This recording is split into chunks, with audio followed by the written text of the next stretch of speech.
숨는 자가 범인이라고 합니다. 당당하면 나와서 설명한 별표인데 왜 외국으로 도망가서 자꾸 뒤에서 수근수근 하는지 모르겠습니다. 송영길 전 대표가 출국하게 된 과정도 사실은 외국으로 도망간 것이 아닌가 하는 의심을 하지 않을 수가 없습니다. 더불어민주당 이재명 대표가 2021년 전당대회 당시 돈봉투가 오갔다는 의혹에 대해 공식 사과했습니다.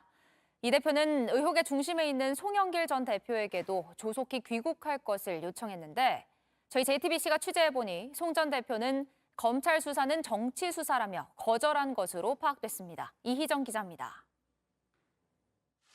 민주당 이재명 대표가 전당대회 돈봉투 의혹에 대해 결국 고개를 숙였습니다. 국민 여러분께 심려를 끼쳐드린 점에 대해서 당 대표로서 깊이 사과드립니다. 또 정확한 사실 규명을 위해 송영길 전 대표에게 조기 귀국을 요청했다고도 밝혔습니다.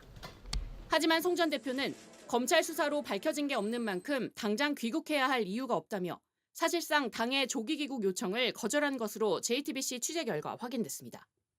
지난 주말 이 대표가 송 전 대표에게 전화해 30여 분간 통화하며 조기 귀국을 언급했는데 책임질 일은 책임지겠다면서도 지금의 검찰 수사는 정치 수사라며 거절 의사를 밝혔단 겁니다. 이 대표는 대국민 사과를 하면서 사안이 심각하다고 언급했습니다. 하지만 송 전 대표는 측근들에게 검찰이 이정근 전 사무부총장의 형편없는 진술을 증거로 놨고 있다며 민주당도 당황할 필요가 없다고 말한 것으로 파악됐습니다.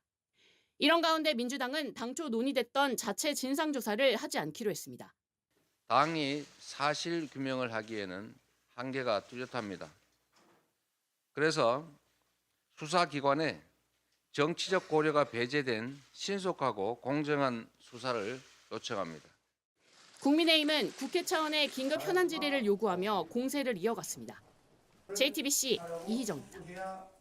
민주당 전당대회 당시 돈봉투가 뿌려졌다는 의혹에 대해서 사과한다는 당의 공식 입장이 나왔고 외국에 있는 송영길 전 대표에게 당 차원에서 서둘러 귀국할 것도 요청이 된 상황인데요.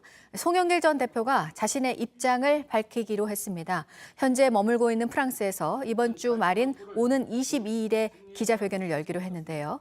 송 전 대표는 앞서 이재명 대표와의 통화에서 책임질 일은 책임지겠다고 하면서도 지금의 검찰 수사는 정치 수사라면서 조기 귀국을 하는 건 거부한 것으로 확인됐습니다.